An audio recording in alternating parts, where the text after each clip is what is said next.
And welcome to Monday afternoon. I'm Faye Waterman. This is A Conversation with Faye. Thanks, Jeanette. You just continue to play fabulous music. Well done. I suppose you have lots of experience, so it's absolutely fabulous and it's worth listening to.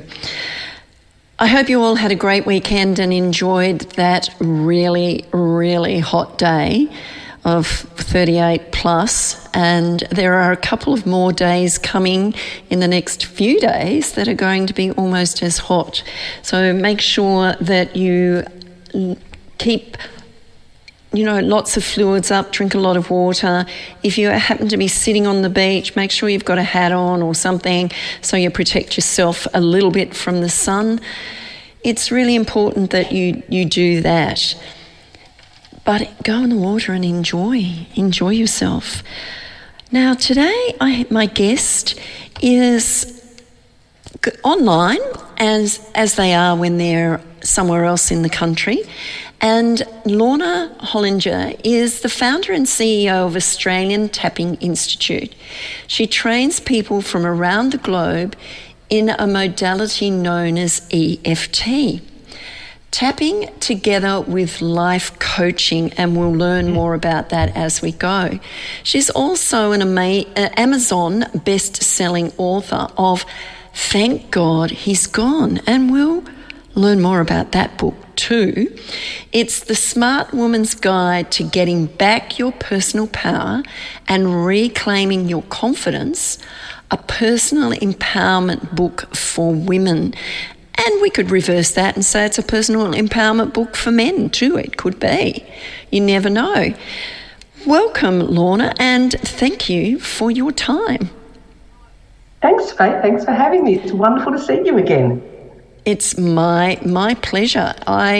It's really interesting just to have wonderful conversations with my guests to find out who they are, where they come from, why they do what they do, and how they help people and, some of the results that they get from helping people. So I'm going to start with, where do you come from?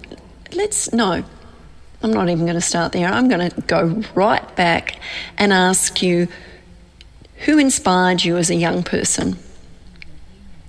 Oh, who inspired me as a young person? That's really interesting. I believe I lived a lot of my younger years in oblivion of just this little Piscean drifting through the world.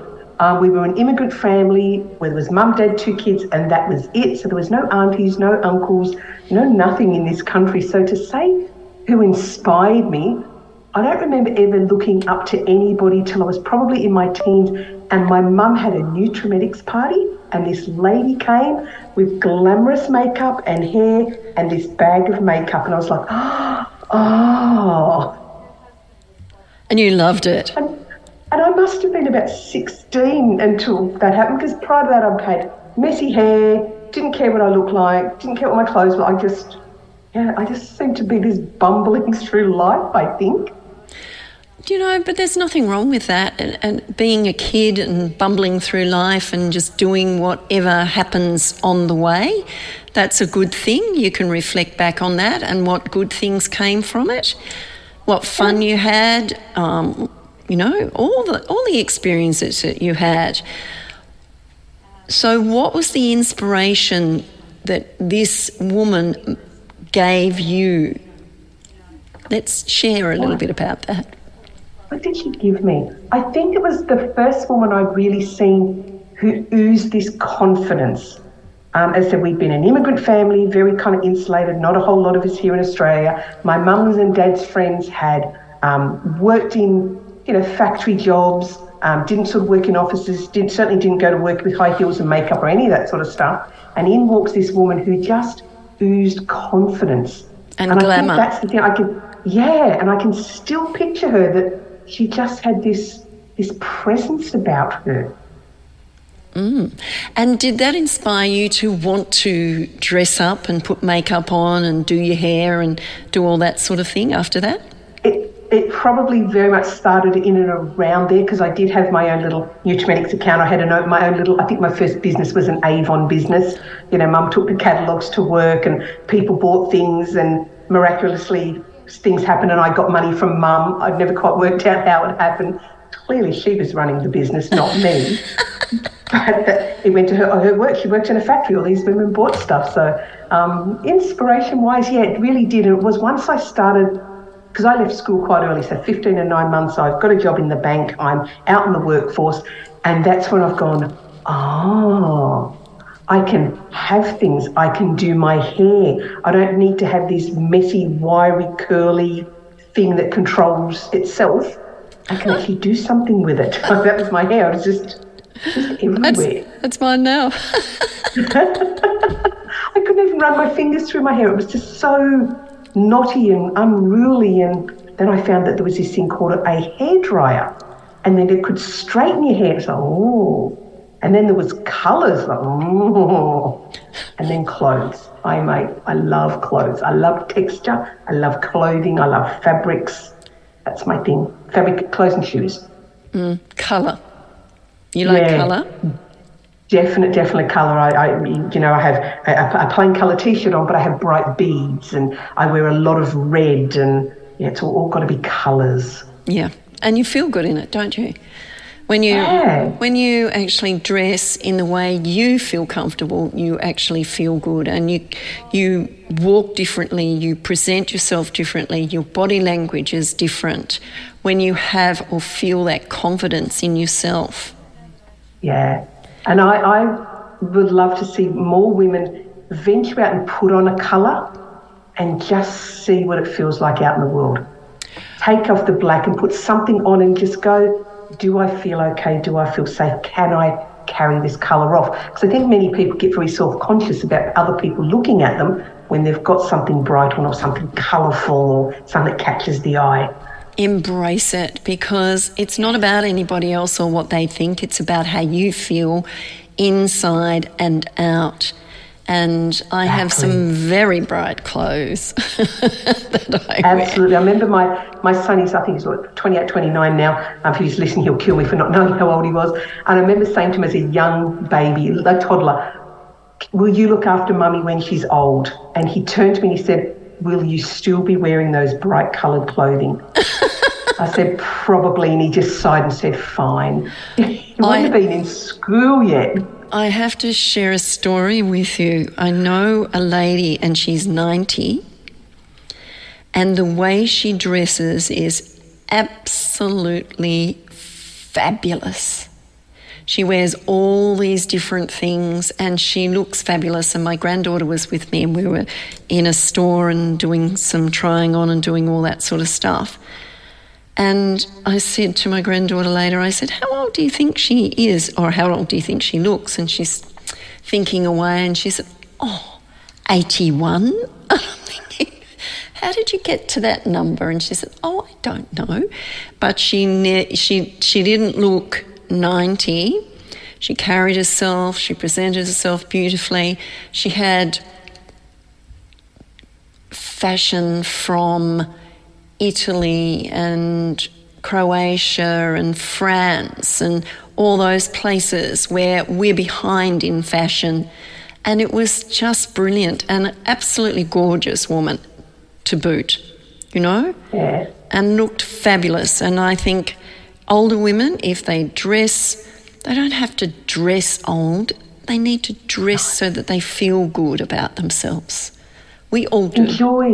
Enjoy every fabric you've got, every piece of clothing you've got, because it's yours. And I say to people, nobody is going to love your things as much as you do. I'm going to show you. Nobody's going to see this, but I'm going to show you what I'm wearing at the moment. These jeans. Oh, they're the best. Oh, I love them. I love them. They are fabulous. Yep, they are. They're different. And that's what I like, you know. It's interesting, but that's the sort of stuff that I like wearing. Yeah. And not the same because you can go into certain stores and you see yourself walking down the street a million times and I'm thinking, don't like it. Got to be different. Have to be. I tend to do that holiday boutique shopping. I don't shop during the year, but you go on holidays, you go somewhere different, you find a little boutique-y thing and you go, oh yeah, I'll find some little key pieces in here and I'll carry you through. Yeah, and they do. And I mean, you know, you need some really good key pieces and then you can just mix and match them with what you've got. Absolutely, yeah. Yeah, and that makes all the difference. It's great. Now, tell me, did you like school? I found school was very easy. I have a very photographic memory. So I would go into, say, a maths exam and I would turn my paper over and I would write every single formula that I could remember in that moment on that bit of paper because I knew when I was working on the paper, I wouldn't remember the formula. So I just spent the first 15, 20 minutes, half hour writing all of them down. Right. So for me, it was that photographic memory stuff, it was a bit on the easy side. So you were bored easily? Yeah, I still get bored easily. If I'm bored, I look bored and I seem bored. And I remember doing a music exam. I love music and I played musical instruments and I did one of my last exams. I wrote it out in, I think it was the recorder, and they went, oh, I could probably write that out in the flute. Oh, I play the clarinet. I could probably write it out. So I wrote out like 3 different instruments because I could. Teacher probably hated it, but it was, yeah. Yeah, I never got to play the recorder, thank goodness, because it's a pretty horrible instrument, I think. And I'm not going there. Tell me a little bit about, you know, you said you left school at 15 and 9 or 10 months. Yeah. What did you do when you left school? I went to work in a bank. So back in the day in Sydney, what you did was you sat, if you wanted to work in an office, you sat all the bank exams and you sat a public service exam. Right. So all of the utilities, so I don't know whether it was Sydney Water, all the government departments all came out of this one pool. So you kind of went and sat these 2 or 3 exams and then you got an offer from one of them for a job. So before I left year 10, I wasn't 16 till the following year, I didn't want to go on. I didn't want to do anything else. I just wanted to be an airline hostess, Faye. That's all I wanted to do was be an airline hostess. And I still to this day have not met the height restrictions. Well, you know what? You had to be 5'10". I know, but these days they can't discriminate. You could still, I know. You could still go and do it if you wanted to, and they can't discriminate on height or age or size. But by the time they had lifted the restrictions, I'd gotten married, was kind of been establishing a career in the bank, and because that's where I went to at 15 and 9 months, I popped myself into one of the major banks and stayed there, met a man, married him, worked there for years, until that kind of all crumbled 20 years later. Had children in that time? Yes, have 2 sons, 2 fabulous sons off building their careers. Good. It's exciting when you can see your children go out and create their own careers and, you know, make some mistakes and learn from it and move on and do all sorts of different things. Yeah, it is. It's really, really cool to be part of that with them. I love being part of it with them and hearing their plans and their ideas and what they're going to go do. And you think, yeah, go rock the world. Yeah. Go make a big impact. Absolutely. That's what I reckon too. That's what I reckon. Now, working in the bank, what sort of experience did you gain from working in the bank? It was a very funny and interesting environment, and some of my things that still go through my head as rules of life have come from that. There was a whole lot of young ones, so year 10 leavers and year 12 leavers, all went to these branches, they trained us up, and then they farmed us out. That was sort of how that particular bank. And I remember the manager pulled all of us together and he said, I'm just going to tell you this, he said, there are no degrees of honesty. And I never forgot, because you were a bank, there was money everywhere. And he said, if you take 5 cents or $5 million, you are going to jail. He said, now what I'll tell you is, if you're going to do it, take the $5 million because the credibility in prison is better for you. And I was 16, and I was never forgotten those words of his wisdom. And we were talking about honesty when she started working in the bank, and the bank manager gave her this advice. Please share it again, Lorna. He brought all of the young ones in that had started, and his advice was, there are no degrees of honesty. He said, if you take 5 cents or $5 million, either way you are going to jail. And if you're going to do it, you should take the 5 million because the credibility in prison is better for you. And these were 16, 17, 18-year-old people he was talking to, and we all just sat just wide-mouthed like, gobsmacked. Okay. But I've never forgotten it. Obviously, I'm considerably older than 16 now, but yeah, never forgot it. Oh, you would never forget that. That's priceless. And what a good piece of advice. Correct. And I've brought that through all of my life, and even sometimes with my clients, and I hear them say, oh, yeah, but I don't do that as bad as so-and-so. I'm like, no degrees. You either do it or you don't. Yeah. Oh, yeah, I'm as bad as my mum. I do the same thing my mum. There you go. And try. There's no such thing as try. You either do it or you don't. Correct. I totally agree with you. Mm-hmm. Totally agree. Okay. So what other things did you learn in your banking career? What else did I learn in my banking career? I hated public speaking. So the manager at the time would make us all take turns on a whatever day it was to give a bit of a staff training. So Lorna, next Thursday you'll stand up and you'll tell people about XYZ. Lorna rang in sick that Thursday.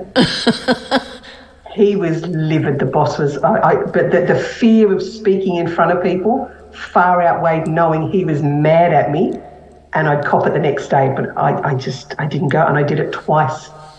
I just couldn't. I was so terrified to speak in front of people. I had no confidence that I would get it wrong. So yeah, I rang in sick twice. Oh, wow. Wow. What were the repercussions of that? I don't remember them so much, but he was a cranky man, so he would have given me an absolute bollocking. But as I said, the fear of standing up in front of other people far outweighed knowing he was going to shout at me the next day. Yeah, it's interesting. And when you're young too, and you haven't had that experience, or you've never really been involved in that sort of area, it's pretty scary stuff, the unknown, isn't it? Yeah, correct. And how many people are still afraid of speaking in public? So many. So most people are. Yep. And even those that do have a fear of speaking in public. Correct. Some fear is good, but you've got to overcome it, and you've got to work on it so that it becomes easier. And for some people it becomes easier all the time, and others, they've still got to work at it. Doesn't matter how many times they do it. But you know what? It's good experience to be able to speak in public. Well, we're doing it right now. We are. I think it's a great thing to overcome. So if people aren't overcoming it, guys, you need to overcome this, because the other side is so liberating and freeing to someone say, can you do this? Yeah, of course I can do this. Without the whole panic, without the whole conversation in your head, without the whole drama going on that can accompany it. Yeah, just work on it and overcome it. It's just so much better. Absolutely. So after you left the bank, what did you do? I left the bank in, all my stories are hilarious. So I left the bank in a bit of a blaze of glory. I had asked for a transfer to branch A, and the girl at branch A wanted to go to branch B, and the person at branch B wanted to go branch C, and the boss wouldn't let me. Why? Oh, he was a cranky man, and he had this whole idea that no one else could do my job, so he blocked me. So, of course, me being me, stomped the little feet, and off I went to head office. To which the man in head office said, Lorna, you can't afford to leave the bank. You have a housing loan, because we got subsidised housing loans way back in the day. And little smarty pants says, well, you didn't do your homework very well. I have a husband in the bank as well. Here's my resignation. Then I had to go home and tell him, I think I've just resigned from my job. And the response was? Not overly amused, and, well, you better sort it out. And the next day I rang a employment agency. I think I had an interview like 2 days later, and by the following week I had a job as an admin or a secretary or something. But I do remember I got $5,000 more in my pocket than I was at the bank. Really? Wow. Yeah, it was like, this is a good thing. I'm like, this is back in the 90s. So that $5,000 was, good amount of money extra back then. Yeah, absolutely. Absolutely. Yeah, so it kind of worked out well, even though I stomped my feet and did all this. It's like, well, that's my career over in the bank. I'll have to go find something else to do now. And it's nice to have that variety anyway, instead of being stuck in one place. I mean, these days you don't stay in one place in a job forever. You change. You're either headhunted or you're bullied out of a position, or you just leave and go on to something else, or you want to start your own business, or whatever it may be. So it's there's always a reason for doing what you do. But back then too, you could walk out of one job and into another without any worries. These days you can't walk out of a job and into another unless it's pre-organised and someone's asked you to come into their business or whatever it might be. But it's really interesting to look at the opportunities back then as to what they are now, and it's a lot more difficult to get jobs. Correct. And a job's just over broke anyway. So, yeah. And it was just at the stage where computers were really starting to find a place in office spaces. I just happen to know how to work computers, and to this day I'm still a geek. I love computers and programs and software and making it all work. Oh, I don't. It's got to work, or otherwise, no.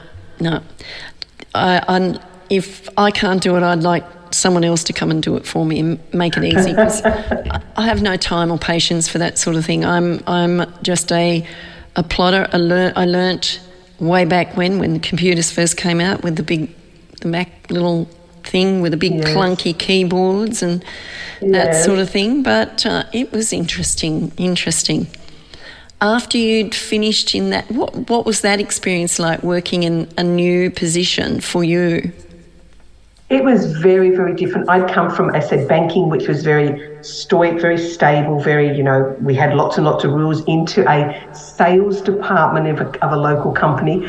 And there were salesmen who drank lots of coffee all day and used very choice words. It's like, this is a very different world, completely different world. And when they got a sale, they rang a big bell, and I'm like, they're making noise in the office.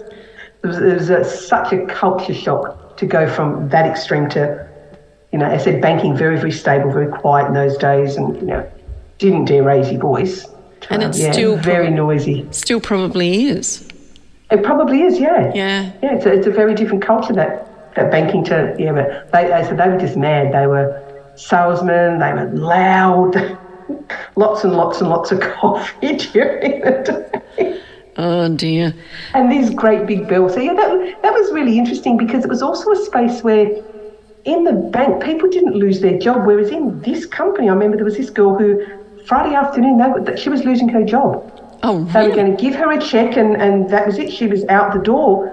And noticing the dynamics of people knew when they disappeared and they were not there. And you think, there's nobody here. They all knew that this girl was getting the flick. And she didn't know. Correct. Everyone knew but her. That's pretty awful, isn't it? I mean... Yeah, so that was very eye-opening for me to come, as I said, from a very secure environment to, oh, wow, they just give you a check and tell you not to come back again. Here's your coffee mug and pick up your belongings and off you go. And some, I've known people being walked out the door. Yeah. The humiliation of that must be hard to overcome for them, the actual humiliation. Not the fact that you've lost your job, but you don't trust me enough to let me collect my things and walk out with dignity, that you're going to actually make sure I leave the premises. Yeah, it's pretty awful, I've known a couple of people that have experienced that, and it's not a very nice thing. And the stress and everything else and the expectations, if you don't perform, I mean, whose responsibility is that in the first place? Are you in the right position in the first place? Yeah. Or you were in the wrong position? Or do you need to be up-trained? Or do you need to be moved somewhere else because you don't have the skills to do that? Et cetera, et cetera. So there's lots of factors that contribute to, someone being employed. Yeah. Okay. How long did you last in that position? I would have been there not very long. I got headhunted to another position, which was not too far away from from that particular organisation, and I went to what was called a wax plant. So they produced and manufactured and did things with wax and petroleum-based products. So it was they had a science lab, and they had a warehouse, and then they had us in this office. So it was a very, very different environment. Well, again, private company, a little bit on the wild side. It was just, I seem to have worked in these places that are a little bit out of control, a little bit wild. And one of my fondest memories is because it was wax and they transported wax, the driveway was sloping. So in the summertime, wax fell from the ground and landed on, so the forklift would hit the building. Oh, really? Like it would slide and you hear this boom. And it would be because, the forklift had no traction on this hot ground, and there wasn't a whole lot of WHS in those days, or, making it safe. And eventually they did, but it was just such a different thing. It was a telex machine. Remember the telex machine? Yes. We did a lot of work with Asia and compounding jellies and things that went into telephone cables, and lots of really interesting. Wax goes into a lot of things. Really? A lot of things, Faye. How much of your fruit is covered in wax? Oh, yes. Well, yeah. It was a really educational, science-based place. What did I learn? Specific gravity. An ice block of water melting doesn't have the same, is a litre. So like a kilo of water melts to a litre, but a kilo of wax doesn't because of its viscosity. I've gone, oh, this is a real science education working here. And it was just fascinating. You were these scientists that created our everyday products. Hand creams and waxes and things that plucked wax off feathers off ducks, and I know, it was just so I stayed there until I had babies. So I stayed there until I had children, and then left there and then came backwards and forwards for years in and around children and part-time and all the rest of it. Yeah. Okay. But it was this forklift hitting the building was probably the funniest part. Well, at least you know what it was. It wasn't a bomb or anything like that. It was just the forklift out of control, and the driver would be so used to it, he wouldn't bat an eyelid. Correct, he didn't. They just threw down some sand, got him some traction, and off he went. Okay. Why didn't they clean the driveways? Well, eventually they did. But yes, it was a little bit of a cowboy kind of thing. It was, the 80s. Work health safety really hadn't made a big foray into the place necessarily. Yeah, so, true. They had some fun adventures in that place. And these days you wouldn't get away with any of that. No, you would not. You would not. You'd be shut down. Yeah. Do you want to hear a very funny story about please. Wax? Okay, so when wax had come into the country, it had been impounded because they thought there was drugs in it. All right, okay. So the police had released it and gone, no, there's no drugs in this, you can have it, and they sold it to this company. So in this wax went into the vats and they melted it down. Well, lo and behold, it wasn't free of drugs, was it? So here were these men falling all over the floor laughing because they had been in the enclosed area. Oh, no. And the smell. Was in yep, and they were high as kites. Thankfully, no one got hurt, but they had to call in ambulances, they had to call in the fire and rescue to clear the place out. But yeah, this wax that was supposedly had no drugs in it had lots of drugs in it. It was just see these men just falling all over the place, and they thought it was wonderful. They got a high for free. Oh my God. It's just like, wow. It's been hilarious. What were the repercussions of that? Well, the guy who bought it, the purchaser, he bought it in good faith. He bought it from impound, and customs was sold it off at impound and had marked it as clean. It was very clean. Very clean. Very clean and very potent at the same time. Very potent, yes. They said these Islander men, they were only young lads at the time, but big buff fellas that were just loving it. Thought it was hilarious. Oh dear, I love it. I love it. I think those sorts of things, have a bit of fun, and as long as no one gets hurt, it's fine. It's good. Tell me more. That was probably the best adventure at that place, that particular one. Oh, we did have hail that came through and wiped out half the building. Yes, big Sydney hailstorms. Right, wiped out half the building. Yeah, because the building was glass and fibro. Of course, the hail came through that afternoon, and but we got back in the next day. Most of the brickwork was all there, but anything that wasn't brickwork was all smashed.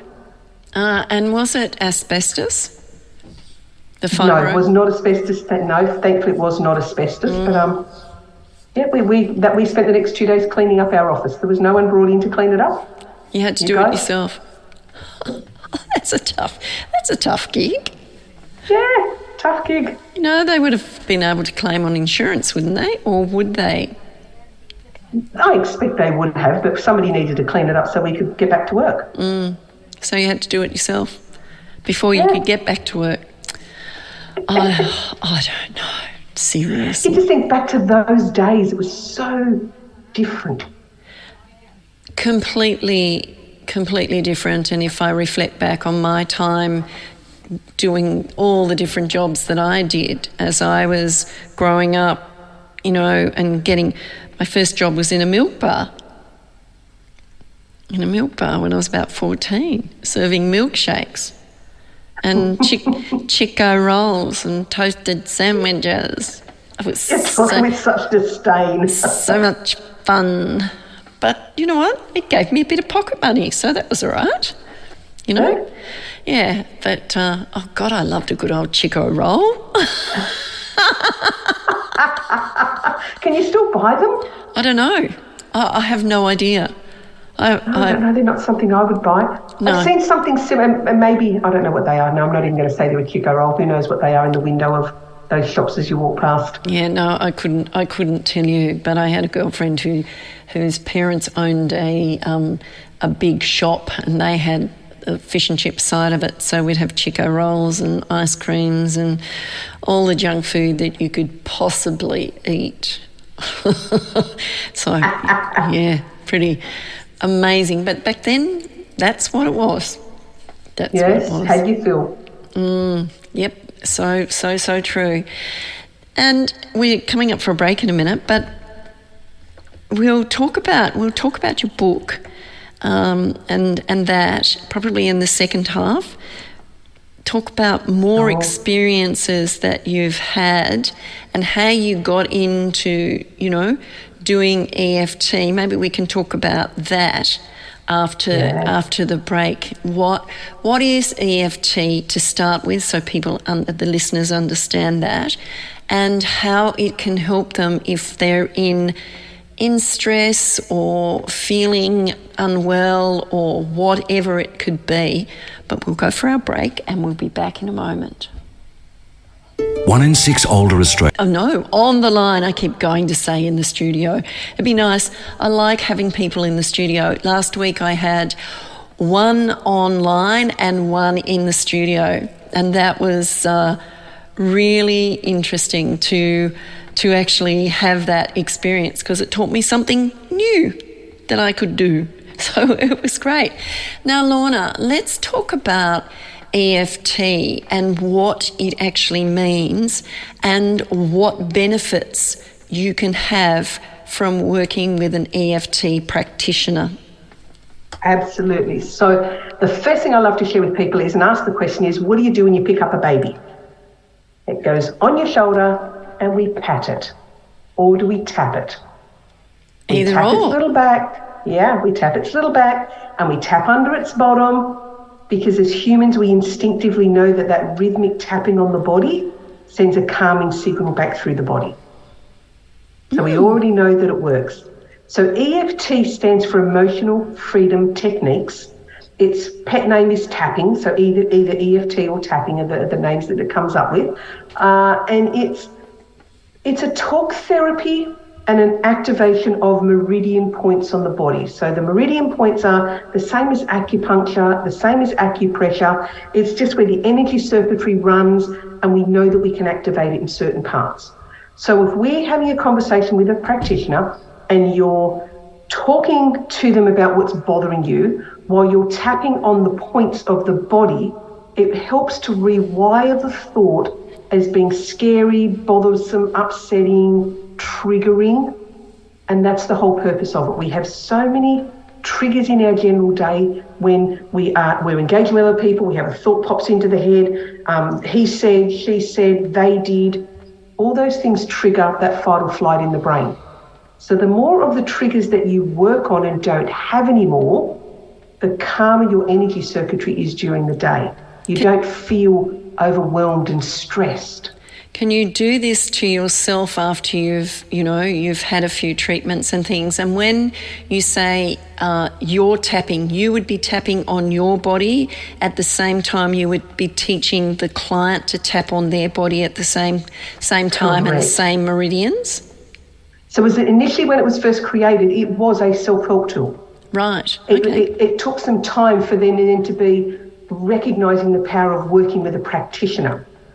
So it's meant to be a self-help tool all to start with. So there is no reason why during your day, if you're getting triggered, your boss is bugging you, something's happened at the work, there's no reason why you can't do some tapping while you're sitting at your desk, or like I used to do, take myself off to the bathroom and I would tap through some of the points. Since we're on Facebook Live, we can do some of the tapping on the points.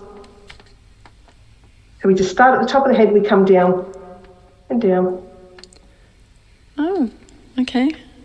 And you just tap through the points, and what you would be doing is, if you've had an upsetting moment in that moment, just breathe and just tap through the points. Don't worry about words, and it will calm the energy circuit, because you don't want to end up so upset at work, and you don't want to be in tears at work. You don't want to be so wound up. You want to get on with your day.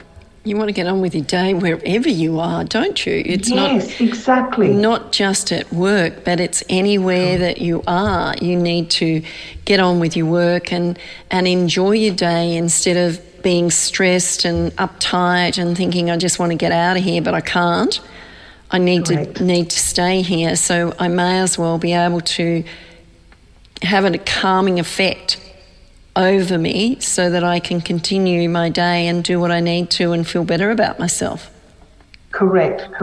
And now you can take it into a space where you can, as a conscious effort, I'm going to sit this afternoon, that thing he said really bugs me, let me do a bit of journaling and let me find out what emotion's coming up for me, and I'll tap on that emotion. So he said this and she said that, and now I feel anxious, stressed, I feel overwhelmed, I feel like I'm a scolded child. I feel like a scolded child. I feel so upset. I feel like I was scolded. If you did a couple of rounds of tapping on that, check in. Do I still feel scolded? This reminds me when my dad used to shout at me. There's the root thing. Okay, when my dad shouted, I used to be afraid.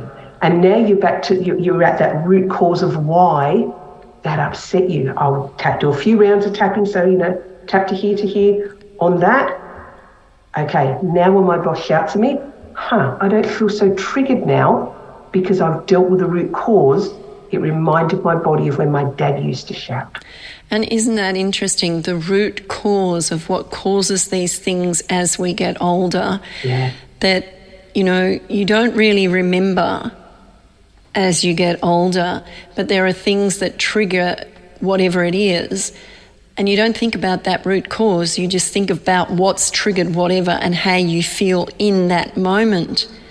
But when you're in a depressed state or you're in PSTD, excuse me, you need to go back to the root cause to deal with the root cause to get, I suppose you never forget it or you never really entirely get rid of it, but you can control it, you can understand it, and you can then move on and deal with other things that may be something that causes that moment again. Our intention is to take the intensity out of it. That intensity in the body, that little buzz that you get or that big flush that you get, that's an indicator from your body. We want to calm those. So while we're talking about we can never get rid of it, you're right, but we can take the intensity out of it so it no longer triggers you to have something affecting you now because of something that happened in childhood. And you mentioned earlier about, when do you need a practitioner? Our brains have packed that information away nice and safely for a reason. And more often than not, when we do our own tapping, we get to something that's a little bit trickier, a little bit intense, or a little bit triggering. Suddenly, oh goodness, I need to make a cup of tea. I need to pop over and do something else. Something takes your attention. So they're the times when you really, really want to work with a practitioner. So when you go to a practitioner and they hold space for you, you don't get to disappear and go and make a cup of tea. We get to go deep on the issue. We get to go back to the root cause. They hold that place really safely for you so you can clear the root stuff completely. And the more of that you clear, the better your today is. Yeah, and it makes so much sense, doesn't it? And the root cause is the main issue of every, what do I say? I was going to say disturbance, every upset disturbance that we have as an older person being triggered by something that we don't even think about. There's a root cause here that's going to trigger this, so we don't think. Yeah, I like to think of the brain as a bit of remember the old recipe card boxes? Did your mum have one of them? Yeah. So I think of the brain as one of them. Say a dog runs up to you at 3 and gives you a fright. I'm afraid. Your brain pops that in the recipe card. At 6, that friend's dog came and licked your ice cream. At 11, that dog across the road was barking and you got quite frightened. By 22, someone else's dog comes and you're afraid, but you don't quite know why. All your brain has done, so the minute your brain sees a dog, it goes, it runs back to that recipe card and goes, frightening. Yeah. If we can go and do some tapping back on that very original stuff, to go, I was just a kid, but it didn't hurt me, or yes, it was big, but it was scary, but I'm okay, and regulate that safety in those childhood memories, the dog no longer is scary today. Yes. Because the trigger's gone. All that little recipe card box is empty. It's just a dog. And I think we have fears from things that we don't really need to fear because we create that fear, immediate fear, when something happens. And we have to, as humans, individuals, learn to control those emotions so that they don't overtake or overpower us and take us to a place that's not a good place for us. We need to maintain some sort of, and with EFT you could have, it's kind of maintenance. It's not just having the treatment to get rid of whatever it is that's triggering it or the root cause. It's actually a maintenance thing. So you could do it once a month just to keep in check and work with a practitioner to keep in check with your body and your mind and how you're feeling and what's been going on, could have been trying over the last month. So let's nurture yourself. Let's take care of who you are and what you do, and have a respect for yourself. And because if you don't take care of yourself, you can't take care of anybody else.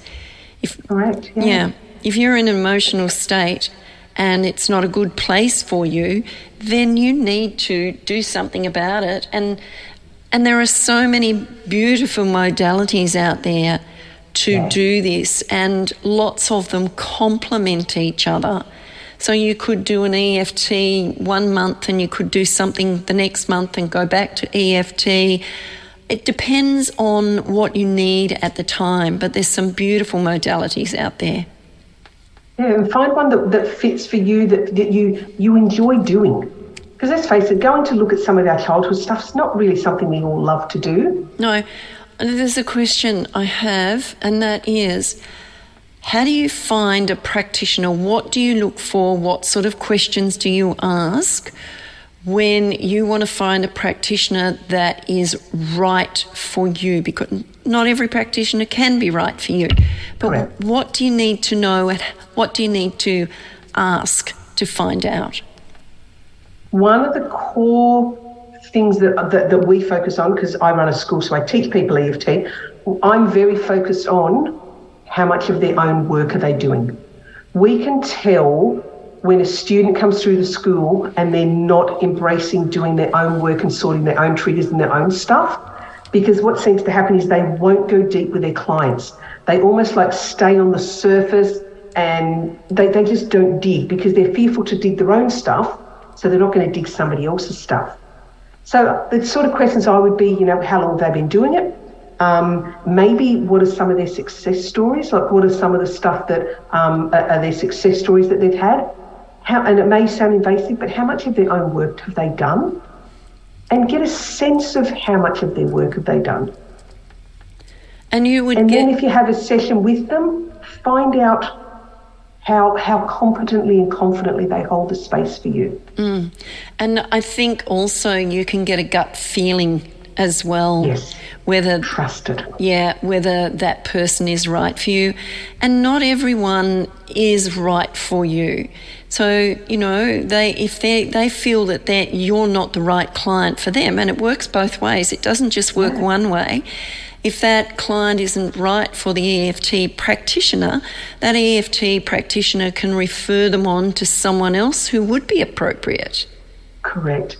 And to feel into that confidence in yourself that this is about you, this is important, this is your life and your body, it is important, so don't just go, oh, well, I'll put up with it.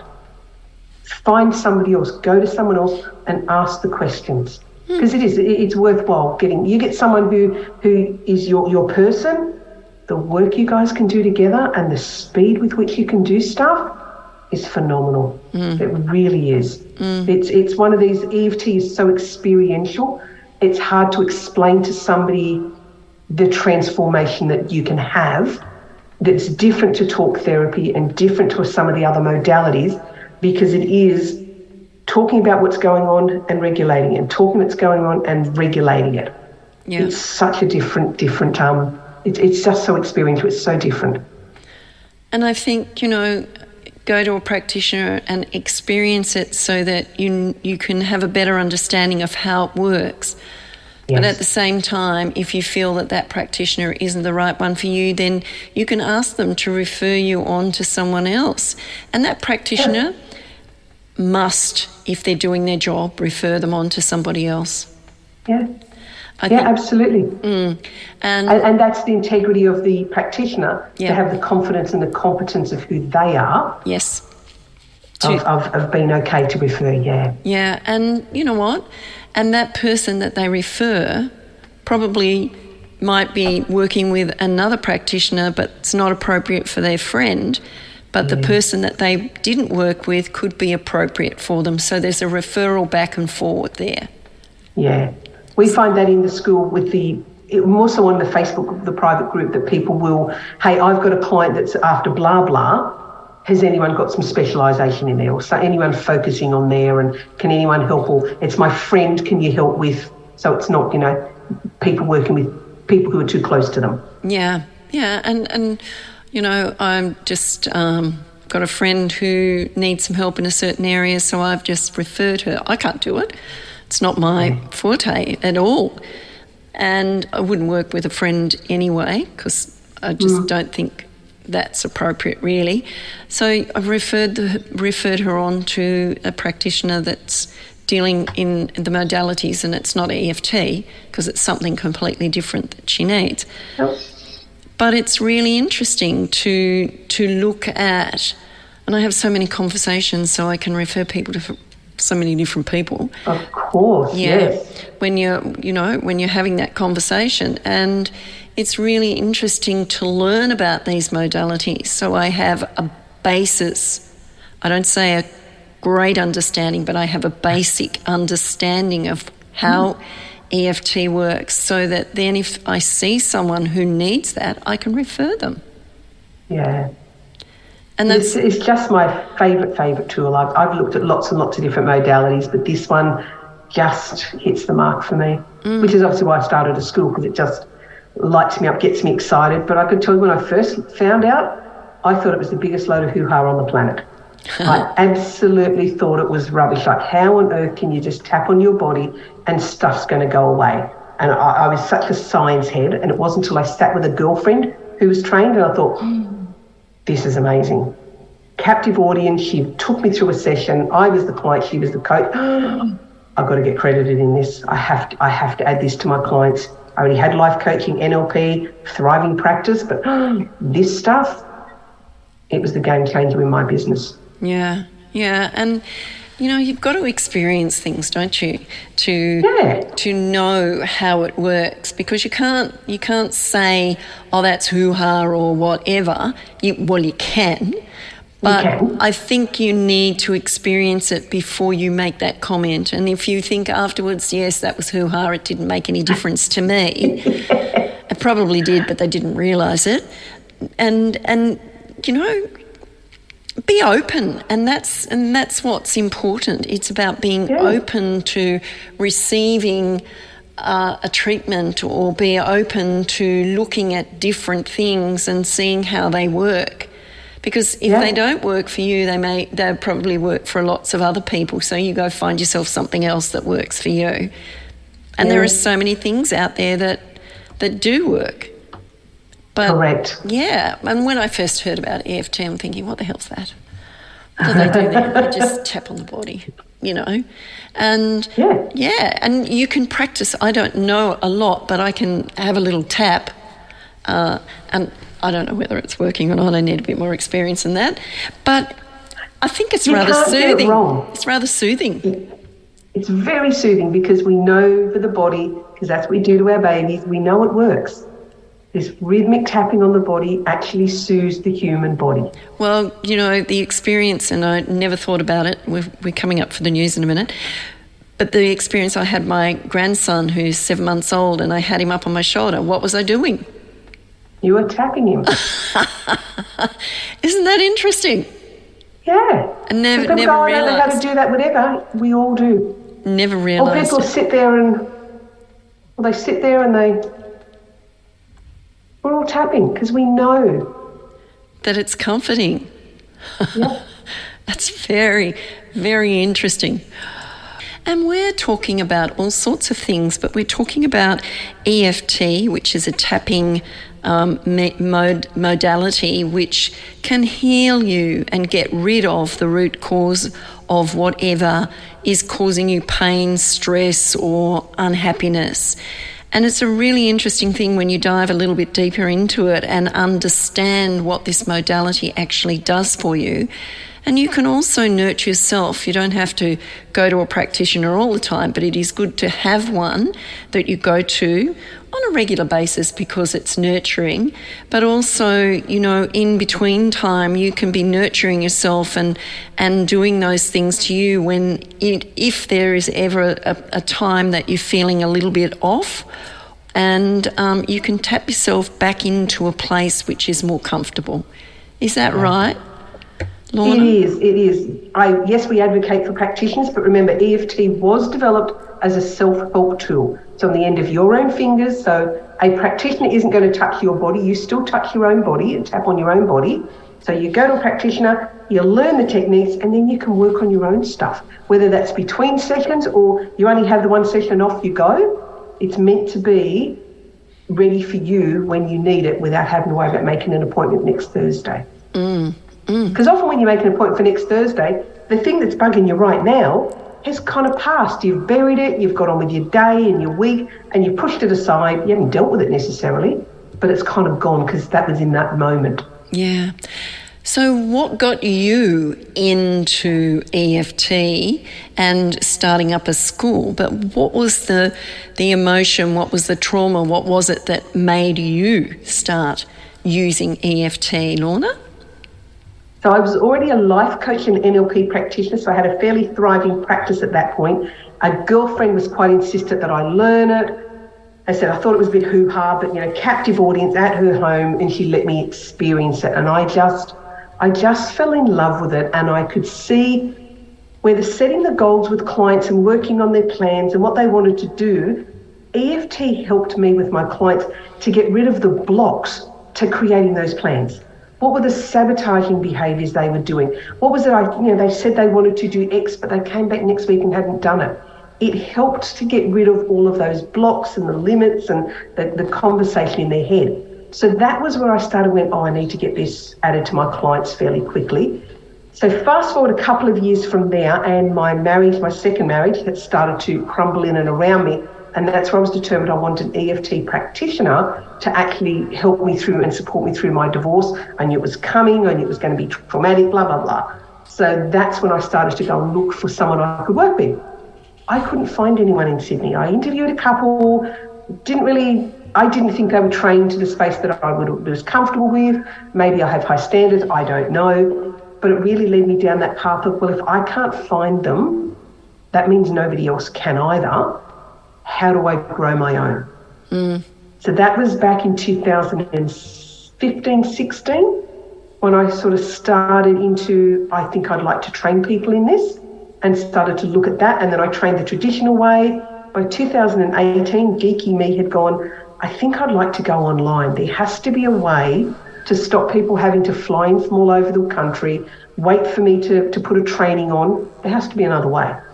So that is when I started to look at the how do I do pre-recorded, how do I create modules, how do I do lesson plans, and I taught myself how to build a school and created the school, got my school to where I wanted to be.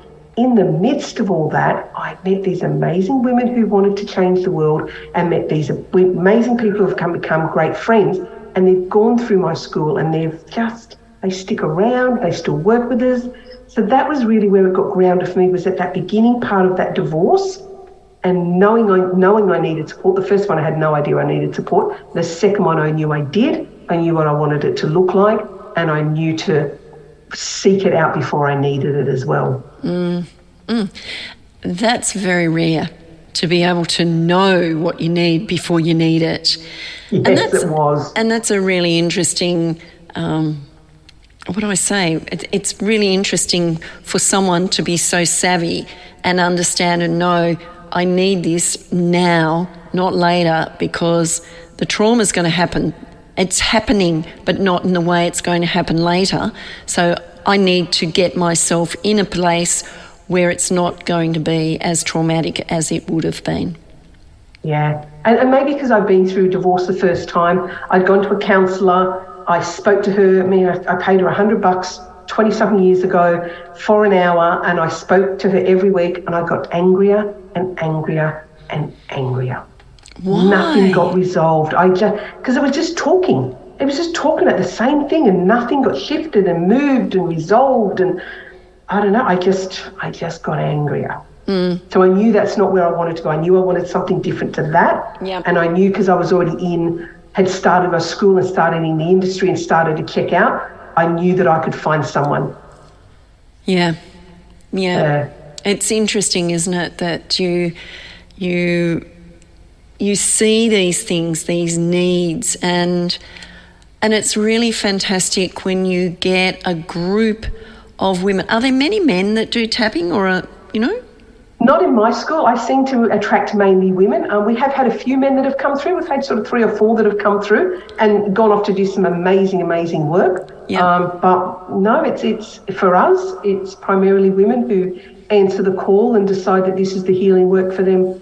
Yeah. It'd be great if there were more men, because there's so many different spaces where they could take it to. I'm just thinking of one right now where tapping would be fantastic for this organisation, for men, and having a man do that tapping would be absolutely amazing. Yes. Yeah. Because their bodies are the same as ours. Their bodies still get dysregulated. Their body still holds trauma. Their body still does everything that ours does as a female. Yep. They just, sadly, they don't tend to embrace it the same as women do. I think that there is a stigma with a lot of men who think they're seen as, maybe the breadwinner in the house, or they have to step up and show courage when all this stuff's happening, and they can't weaken and do all that sort of stuff. And, there's a lot of suicides amongst men these days. Absolutely. And they probably could be prevented by doing some tapping. And so if there's men out there who want to do some tapping, learn how to tap and go and support your male friends, or start up a group or do something like that, this would be fantastic for you. Absolutely. Yeah. Absolutely. And if it helps men to make that decision, I have footage of Paul Gallen, the footballer turned boxer, tapping. So it's not just women who do it. There are a whole bunch of men who actually do tapping and have been seen in and around the world. Russell Brand does it. Tony Robbins does it. There's a whole bunch of them. Yeah. All advocate for tapping because they know. So you're in good company, gentlemen. Yeah, good. Excellent. And so think about that, guys, because you have to nurture yourself just as much as women have to nurture themselves. So absolutely do that. Now, you've written a book and it's called, I can't remember because I can't read it. Thank God He's Gone. Thank God He's Gone. Now, when I saw that, I thought, thank God He's gone. Oh, there's some anger in that. And, and then I read that it was for women to get back their power and create more empowerment for women in life. It's called Thank God He's Gone, The Smart Woman's Guide to Getting Back Your Personal Power and Reclaiming Your Confidence. Now, the caveat is, had I thought that our beautiful male counterparts would read such a book, it would have said, thank God they've gone. Yeah, yeah. However, my market is women. We tend to embrace those books more. We tend to look at that sort of stuff more. Even the front cover of the book, a beautiful friend of mine who's an artist let me use one of her paintings as, the sassy woman on the front. It's just, and no, I laugh because I say no man was hurt, beaten, bashed or, degraded in the writing of this book. I'm a single gal. I date beautiful men. I gave birth to beautiful young men who, no way would I be writing about degrading them. And a lot of the book is about me owning my story and owning where I was a victim and owning my part in our divorce and where I didn't play fair and I didn't do things right. And actually my healing journey through to a space of being able to say, you know what, P and I did the best we could. Mm-hmm. We really did the best we could. We weren't kind to each other on a lot of occasions, but I can accept that. I can apologise. I can say I'm sorry and I can recognise my part in that. And then grow from it and not make the same mistakes again, stand in my power and know who I am. And isn't that empowering to be able to say, I'm sorry, to be able to recognise where you were wrong, not just look at the faults of the other side, but to actually, and that's very brave and very courageous to be able to admit that you were wrong and you can say you're sorry. Very empowering in itself.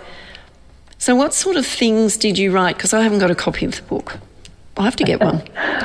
What did I write? So the story basically starts from my first divorce through the time of being the victim. He had another partner straight away. That worked for him. He didn't actually do anything to me. He just needed a life that worked for him. We were both bitterly unhappy. To be able to write about that and be cathartic about that, to go and to take away the personal out of it. He didn't do anything to me.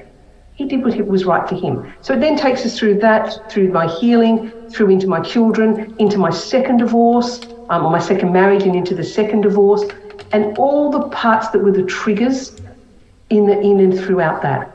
There was a lovely man referenced in the book who I was dating when I wrote the book, who just was trigger after trigger after trigger, and just allowed me to go, right, let me sit in this, let me feel this, great, let me resolve this, what's next? And it was the best experience dating him during that process of the book. Wow. And he had an appreciation for that as well? He did. When the book got published, I was still seeing him and said, well, you might want to kind of read some parts to the book because he wanted a copy. And I said, the deal is if you're triggered by anything that I've written, because obviously you're included in it, not that he was mentioned, come and talk to me. Yeah. Because I was looking at how I behaved through the lens of how he behaved and how it triggered me and what I needed to learn from that trigger. And it's all a learning process, isn't it? Absolutely. And there's parts of the book that are about do some exercises. Here's this thing, I did this is how I did it. Maybe this exercise might work for you. I've got a reclaiming process in it, which is I meditated on a train. Goodness, a city-bound train, meditated, in my head, I lined up all the men I had dated and I asked them to give me back my power. So in my mind, this power was a little clear crystal with some blue in it. And give it back, give it back, give it back. And one of them refused. Oh, so really? In my meditation on this train, I've wrestled him to the ground and beaten him up. In this meditation, I've gone, like, this is even weird for me, but I wrestled it off him, got my power back in this little crystal, got off the ground, went to the next one. By number 3, here it is. You have it. Here you go. Isn't it interesting? What was it that he didn't want to give up? Control over me. Because every now and again he would send me a message. Every now and again he wanted to be in contact. Go away. Go away. You have nothing of value to offer me.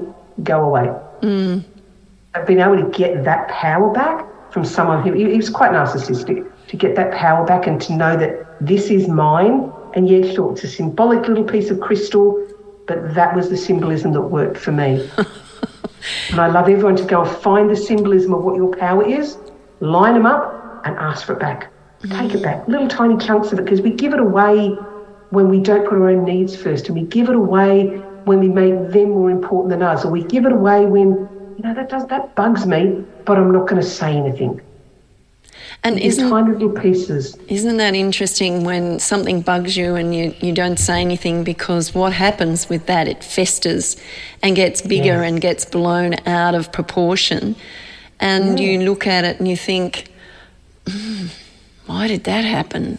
And if you're not should I say, a logical person, or a person that is not logical, who thinks outside the box or thinks outside the square and looks at it in a way that, okay, what can I learn from this? What can I take from this that takes me to the next space?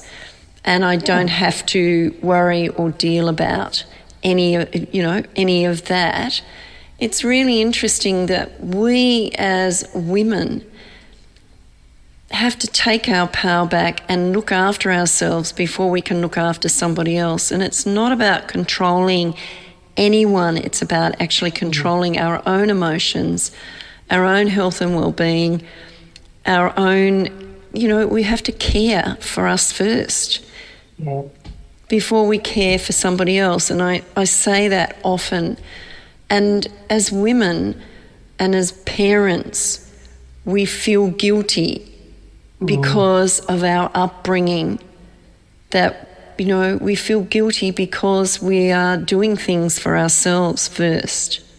Then we're very programmed.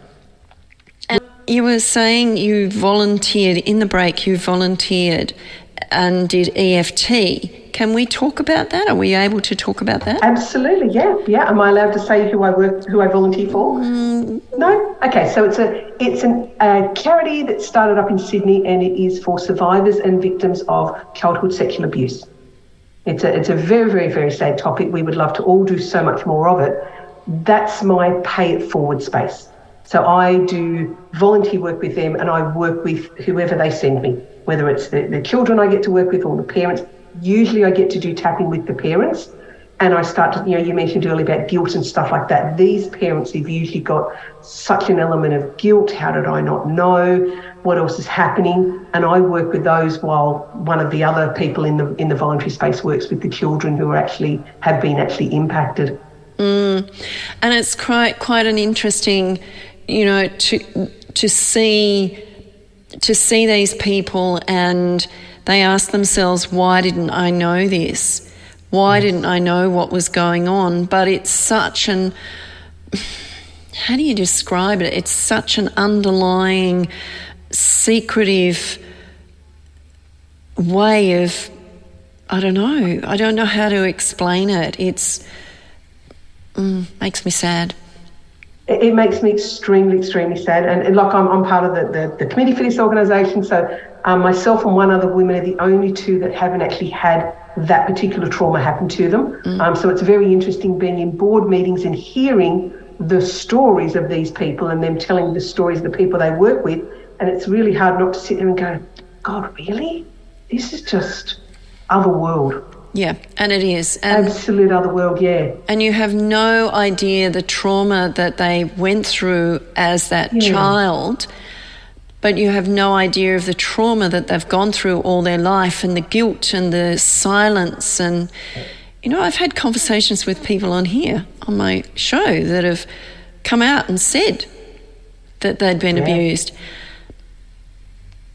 I can't say a word because I don't know what to say, and, they say afterwards, well, I never thought I would say that in public. But I suppose what you do is you create a safe and comfortable environment for these people to heal. And they need to heal so that they can move on in their life. And with tapping, and they can take that away, and when they're feeling anxious, they can start working on themselves as well. Yes. So, that sort of stuff usually needs a practitioner because it's very triggering, very, very deeply buried in their head or their body. But usually work multiple sessions with somebody. And we do lots and lots of tapping on that stuff just to start to release those triggers, release the trauma from them, stop the guilt, stop the anxiety, stop the concerns, all of that sort of stuff. We work with them. It'd be a huge amount of guilt for the parents who didn't know. Although I can say some parents do know and let it happen. And I've heard that, but... that's pretty sad. Yeah, it is sad. But those that didn't know and then find out, it would be very traumatic for them. It is. Okay, let's move on to more of your book. What else was in your book besides, the gentleman that you were dating at the time who was, looking at the book and giving you feedback and things like that? And then you gave him a copy. Have you spoken to him about... He never actually came back, so I did, and I had said a number of times, because I don't see him any longer. It was, so, do you have any questions? No. Are you okay? Oh, yeah. Have you read much? Oh, not a whole lot, but it's okay. All right, and my guess is he probably didn't actually want to face some of the stuff that was going on, because not that he was written unfavourably, but the book was definitely written about, you did that behaviour, my trigger was this, but I go on to resolve my trigger. None of it was blamed for what he did at all. None of it was blamed for what any of them did. Because I very much want it to be women read the book, and men too, read the book and then figure out what you need to resolve for yourself. How do we get you from feeling like the victim to maybe able to go, you know what, my whole world is now my own. Yeah. Every part of my world is now mine. I don't have to consider another person for this period of time. What is it I want to create? Rather than getting bogged in, oh, he's gone, it's over, and this sucks, and all that stuff, shift all that away. What do I want to create? Stand in your power. Yeah, and look at life, because life is fascinating. Life is so amazing. And think empower. I'm just looking at a little thing. It's just over there. Think empower. Oh, that's quite incredible. There's so many opportunities out there. So many opportunities, and you've got to take off your blinkers and open up to actually embrace and even if the opportunity isn't what you are looking for, what experience did you get? What did you learn from it? Move on from it and go and find the next experience or the next opportunity and embrace them. If you don't like them, don't continue them. You don't have to. Yeah. That's the thing. And it is the thing. It's the making the choice. I want to heal from this. Don't lose the lesson in what you've just gone through. Don't be oblivious to there was actually a lesson for me in here. It wasn't just he did, she did, whatever. There was actually something for you to learn in here, for you to grow from. Yeah, sure, personal growth can be painful. We all know. Those of us who embrace it know, sure, it can hurt your heart sometimes. But the other side is so worth it. Yeah. Anyone who's got through the other side can tell you it's so worth it. Yeah, and it is. There's so much excitement in life. It is, absolutely is. Are you going to write another book? I am. I have another book in my head. So when I originally scoped this book, it was a very big book. She separates from her husband and then she's in a new relationship with a blended family. Right. And I looked at that and went, that is way too big. That's 3 or 4 different books. It needed to get broken down. She leaves the partner, she heals, she gets okay with herself. Next, what happens when she starts to go dating? Next, she meets someone and falls in love. How does she process all that? Then there would come kids. So I have a couple of books in the series, but I think the next one's a business book. A business book, I think it is. A woman in business, and I don't know, it'll obviously have a bit of a sassy title. But yeah, just how did I get my business from where it was, from being that victim to, easy 6 figures, working 2 days a week. How did I get it to that? So yeah, I think a business book. Maybe the title won't be quite so sassy, but there again, maybe it will. Well, there's a lot of women in business these days, and becoming more and more all the time. So, a business book. I mean, there's lots and lots and lots of books out there, but it just depends on what your topic is and what you want to talk about in your book. I want to write kids' books, I reckon. Writing a book is great fun, and people think, it takes forever. It actually doesn't. By the time you scope out your chapters and then your sub-chapters, and then with each of your sub-chapters, you just write to the sub-chapter. It's actually really easy. I think it took me maybe 3 weeks of writing. That's it. It's the scoping and the planning stuff. You get that nailed, man, you can just sit and write. Yeah. Yeah, and, everybody has a story. So, everybody could write a book if they wanted to, and depending on what their story is and how they want to portray it. Everybody has a story. It's quite incredible. And that story is a part of their legacy, which can be passed on to the next generation in their family. It's really important that we share our legacy so that the next generation has the history of past generations, so that they can see where they came from, see what happened, how it happened, what changed, what was totally wrong, why it stayed wrong, how they can change it, because the next generation is totally different to this generation. Yeah. It's quite amazing how each generation is changing, and the young people and how they live their lives these days is totally different to how I lived mine when I was young, or you lived yours, or whatever. And just looking at it, you learn from it. You watch young people, you'd watch your sons, and you would see how different they look at life as to opposed to what you used to look at life and how you look at it now. Yeah. I've got one of my children ready to move overseas to live. He's on a one-way ticket to Scotland. So we came on a one-way ticket from Scotland, but my grandparents wrote a telegram. So they wrote to my parents, the little blue telegram that folded over and licked it. Like that was, and you waited for a telegram. Oh my goodness. My son and I are just going to pick up the phone and do FaceTime. Yeah. That world just got so much smaller that while I'm not thrilled that he's going, I love what he's going to do, I'm going to miss him like mad, but it's no longer I have to go and write a telegram. No. I'll just pick up the phone and FaceTime him. And I mean, in COVID, it taught us a lot of things too about connecting, and having those communication is a very important part of everybody's life, and connecting with people. And, it doesn't take snail mail to get from one place to another now, although I've seen a couple of things in snail mail, and they have been snail mail. I don't do it very often, but geez, I'm thinking, wow, okay. But anyway, but it was the only way I needed to send it, so it was just the way it is. But these days, it's almost instant. Yeah. The communication. I was having COVID dinners with girlfriends, and we would sit at our own computers because we were allowed to meet, and we would have dinner together. Yeah. Particularly single girlfriends, it would be like, okay, you're isolated, let's have dinner together, all of us. And a bunch of us would jump on a Zoom call just so that person could connect and feel part of a connection. Yeah, because it was a very lonely time for a lot of people. a very lonely time. And they would have needed EFT. They did. I did lots of EFT during that time, let me tell you.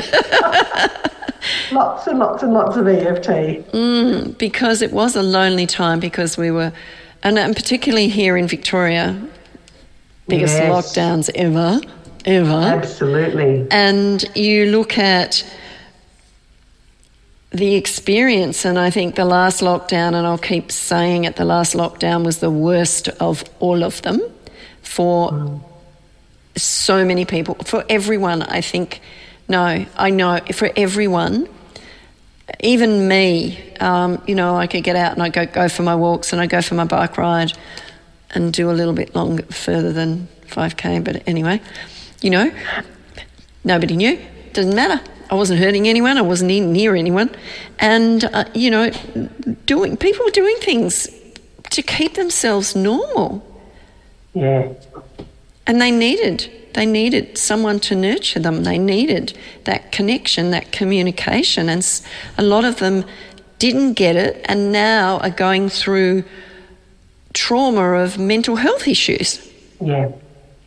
Yeah, it has done far more than we all realised in terms of impact to society. Huge.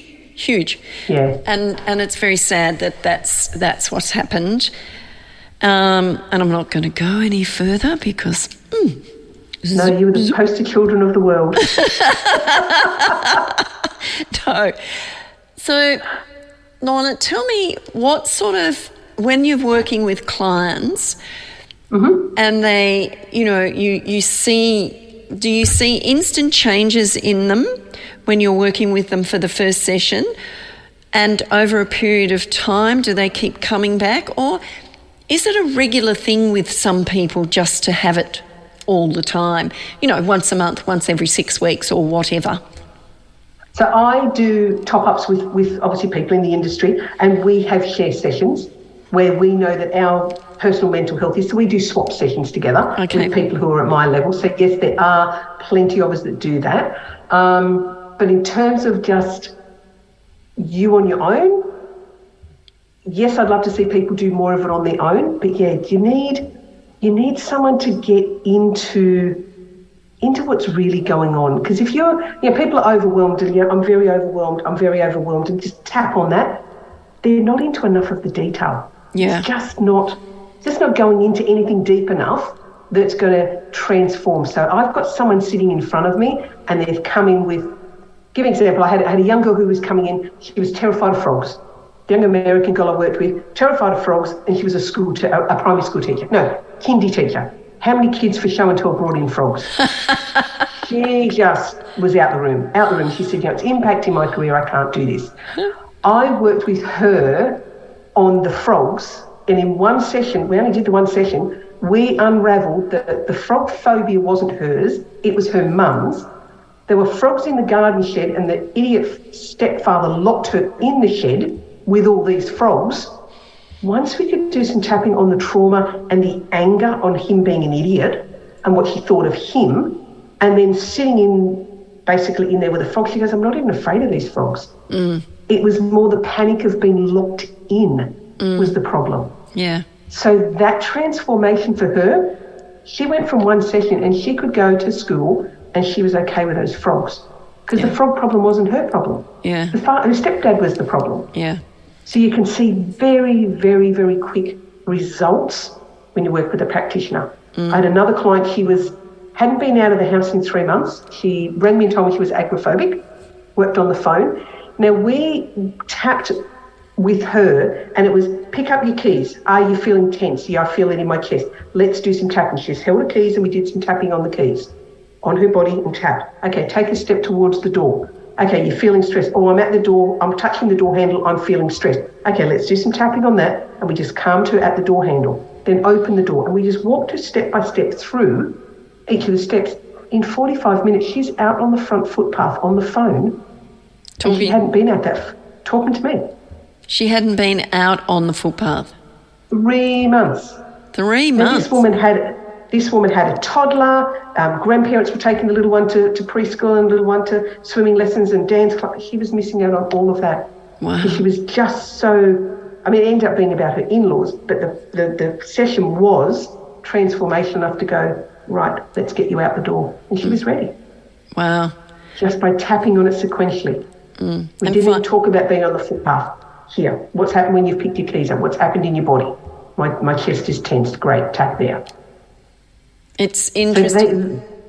And that's the stuff you get to do with clients. They turn up with A and you end up working with Z, and that's where the transformation happens. Because they think they know what the problem is, but they don't really know until you delve and ask questions and do that sort of thing to find out what the actual root cause is, and then you can start working through the process to really get into it, to tap it away. We call it tabletops and table legs. So the thing the person comes and says to you, this is my problem, that's a tabletop. Right. It's in the legs we want to play with. Ah. So this girl says, I'm agoraphobic, great, but what's holding that in place? What's making that be the behaviour or the issue coming up for her? And that's where we got into the table legs. It was the in-laws, something they'd said to her, and that got her panicked. So we just break down the table legs rather than think about that big tabletop. Yeah, and it is a big tabletop. We're going for a break and we'll be back again in a moment. You know what a stroke is. You know about heart attacks. But the last 20 minutes of the show, and I have Lorna on the line, and we're talking about EFT or tapping, and we've spoken about the book that she's written, and lots of things, how you can use tapping to help you in your everyday life. And Lorna just said that she actually taps every day, and I'm thinking, that is absolutely fabulous. So maybe I need to have a tapping session. I have got one teed up with somebody, and I will do some tapping myself when I'm feeling. Do I confess that I did some tapping before I came on the show today? Yes. Confessions. A little bit of a I'm all good, I'm safe, I'm fine, just calm it down. I did. It's not a bad place to be. It's like you're sitting in a cafe having a conversation, only you're online.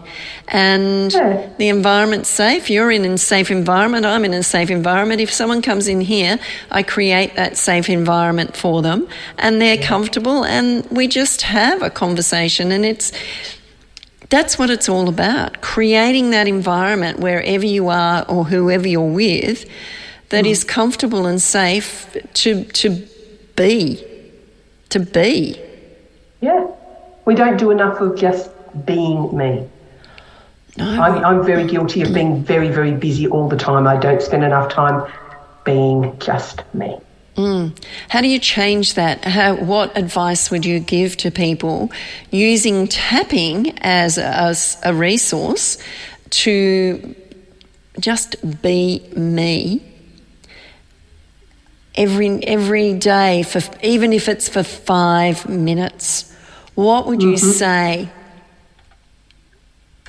If in terms of getting people to tap every day, I can't imagine a human on this planet who doesn't have something every day that they could spend 5 minutes tapping on. How about the keyboard?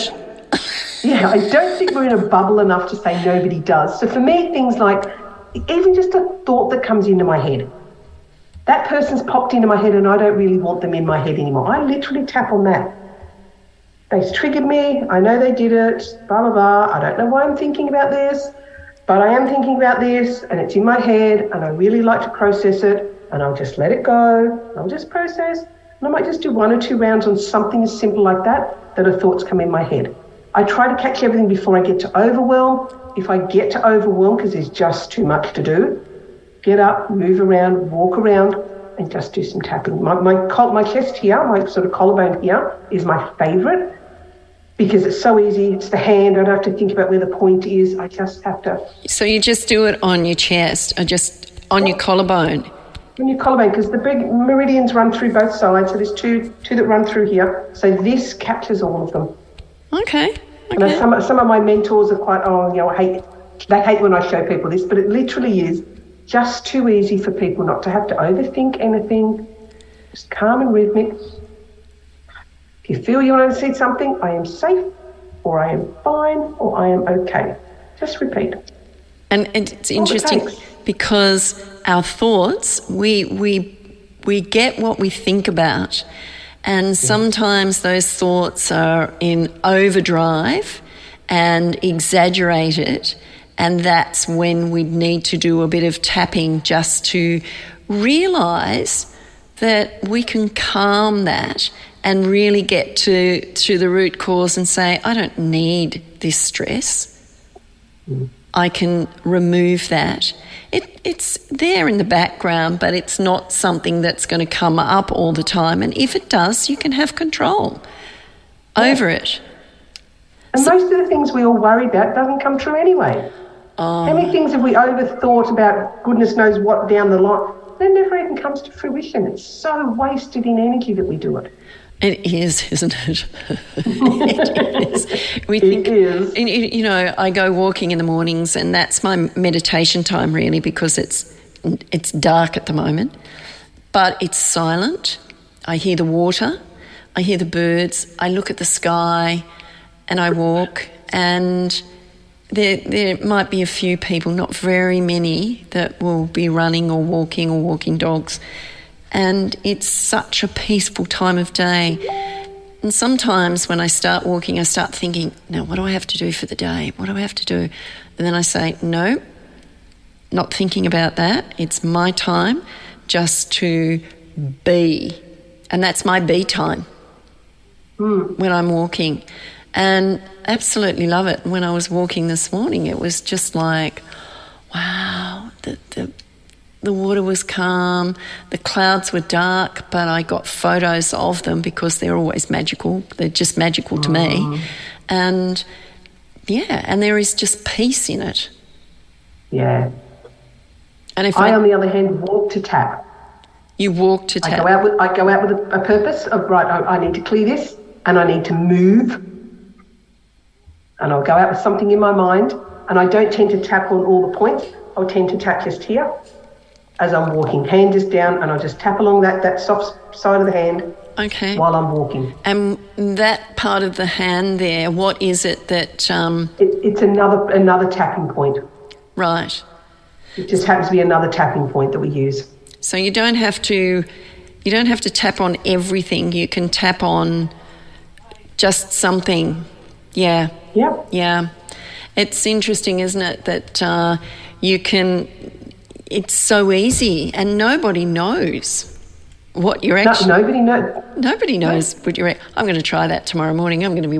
wonder... I don't know. I'll think of something that I don't want to think about. I highly recommend tapping and ranting and tapping and swearing.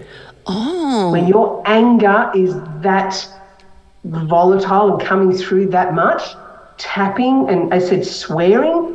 huge, because the anger's sitting there and you're just in the anger and your fight or flight's triggering, and it's just all this cortisol crappy in your body. Just tap while you're swearing and ranting. And so if you're going to ring your girlfriend and have a meltdown, and tap while you're doing it.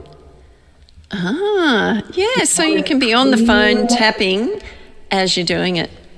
Because otherwise you're sitting in it, just re-traumatising yourself, living it over again without doing anything with the energy. Hand up on your chest, tap while you're on the phone, rant if you have to, but do something with that energy. It's the not doing something with the energy that causes it to get stuck in the body. Yeah. Pops up as pain in the knee, pain in the hip, I've got a tight chest, I've got, my throat's all gummed up because I need to say something to someone and I won't and I can't. All those things. Yeah. Tap and rant, tap and swear. We encourage our clients to do it all the time. Let it out. I've got permission if anyone sees me on the path walking tomorrow and I'm feeling in a ranting... No, I never do, though. I never do when I'm walking, because I just walk outside and I go... That's your tranquil place. It is. Yeah, it is. And it's quite amazing to have that feeling of the fresh air, even if it's fresh. Well, that's not going to be over the next couple of days. It's going to be hot. But it's just, Or even when you're working, what you could do is when you've had enough of doing something, and I always call it wobbly eyes because I can sit at the computer and do editing for ages and my eyes get wobbly. And I'm thinking, God, I've got to get up. I've got to get up. So I usually go outside, but I could go outside and tap. You could. Yeah. Anything that moves you from that environment, that situation, changes the psychology and the feelings in the body, absolutely worthwhile. And you come back with fresh eyes. And literally. Yes. So looking at that and creating a space that you enjoy being in is really a really important part of, when you're running your own business. It's important that you're in a space that you feel comfortable, you feel happy. When you're on a Zoom call, your surroundings are the way you want them to be. And you're having conversations with people that you want to have conversations with. You're working with people that you want to work with. And tapping could bring those people to you. Absolutely could. Absolutely could. And just the whole idea of improving your own world and your own life. Imagine you coming back from your little walk after you've taken some time out and thanking your eyes for their hard work and doing tapping on that. Yeah, my eyes do Thank hard. you to the body. Yeah. Yeah. I'm thinking, my eyes do hard work because I have to wear glasses when I'm looking close up. I don't wear them for distance or anything, but close up, and I'm thinking, I wish I didn't wear these glasses. I'm going to tap so I don't wear glasses. Thank you, eyes, for all the hard work you do. Thank you, eyes. Thank you, eyes. I say thank you. You've helped me, make me see things. Yeah. Simple as. It's quite amazing to think about all the possibilities that you can actually work with such a simple technique. Yeah. And it is There's a not simple a whole lot technique. of modalities that you've got with you all the time. So many modalities need someone else to do it with you or for you. Yeah, you can take this wherever you go. Correct. You can take this and, if you do exercise and things, there's a few bits of equipment that you can carry with you. But it doesn't matter where you are. If you forget something, you can just tap away. It's okay. Correct. I forgot it. It's like... I forgive myself for forgetting it. I forgot my glasses today, so I always carry a spare pair in the car. And so I had to go out and get those because I left mine at home. So, it was like, just as well I keep a pair in the car. And that's what I do. So in case, because I put the case in my bag, but when I opened the case, there were no glasses in it. I hear you. I have a pair that lives in my car just for the same reason. I'm thinking, damn. Anyway, it doesn't really matter, they do the same job. So, yes. Now, any tips for anyone who wants to become a practitioner, and then some tips for those who would like to experience it? All right, so if you want to be a practitioner, don't overthink thinking that you need to have your own life sorted before you do that. You do not. If that was the case, none of us would be in the healing modalities, if you have to have your whole life sorted. If it's something that you would like to explore, get in touch with me and have a conversation. Like, have a conversation with someone about it. Don't just sit there thinking, should I, shouldn't I? Actually get in touch with either myself or someone else that you know who's a practitioner and ask the questions. What do you actually do? What's it feel like? How do I go about it? And get some education and then make an informed decision rather than I think decision. Actually find out the information. Because really the main things you need to be a practitioner are the ability to hold space, which means the ability to ask a great question and let the other person speak. Being really curious about why people do things and what their patterns and behaviours are like. And caring enough that when somebody gets emotional, to hold them here so you can clear it so that doesn't happen for them again. You don't need to come with skill set, you just need to come with just those key little things. And the want or the desire to want to do it. Yeah, to want to help other people. Yeah, to want to help out. And a conversation costs you nothing, but it may find, I do want to be EFT, or EFT is not for me, let me go look for something else. Yeah. Make the informed decision. And that's a good way. What about those people that are actually, in need of help but not sure what they need? What would you say to them? When you say that they know they need something but don't know what they need, that's probably the time to be thinking, just talk to someone who is a practitioner and just say, because most people who come to us know there's something not right, they just don't know what it is. Yeah. But they do know that there's something not right. Listen to that intuition of yours. Take the chance and make the call and ask somebody so that you can figure out, is it just something that I can do myself, or is it worthwhile working with somebody and getting rid of this and changing my entire life? Yeah. And, don't sit in that space, because you don't need to sit in that space. There's always someone there to help you heal. It absolutely to help you move forward and not stay stuck in that place that you feel like, and that you're not enjoying the life you've got. It's too short. Life is too short. Absolutely. And every day is a blessing. And, you wake up in the morning and you say, thank you for this day. It is great. It doesn't matter what sort of day it evolves into, but thank you. I can get out of bed. I can go and do some of the things that I want. Yeah. And I say thank you because I can get up and I can go for my walk or I'll go for a bike ride. I'm so grateful for every day. Yeah, absolutely. Every day. My mum passed when she was 42 years of age, and every day I've gone, she would love to be checking out her wrinkles. She would be love to be judging her grey hair. She would be loving, the opportunity to pick at herself in the mirror. So stop doing it, Lorna. Yeah. Yeah. It's interesting, isn't it? We don't value things until we are going to lose them or have lost something or someone. And then we really take a step back and look at, you look at, what's his name, who's just been diagnosed with dementia. What's his name? Bruce Willis? Yes. Everyone's devastated. How does he feel? Yeah. How would a bit of tapping go for him? I wonder, that would be interesting to see what a bit of tapping would do for him. Be really interesting. Now, how can people get in contact with you, Lorna? AustralianTappingInstitute.com.au. There is a contact me button on that page as well. If people want to be a practitioner, they can find out information about being a practitioner. If they are looking for a practitioner, there's also them on there, or there is the contact button to get in touch with me directly. Beautiful. Have a YouTube channel, all the social media stuff if you just want to go and check out some videos even.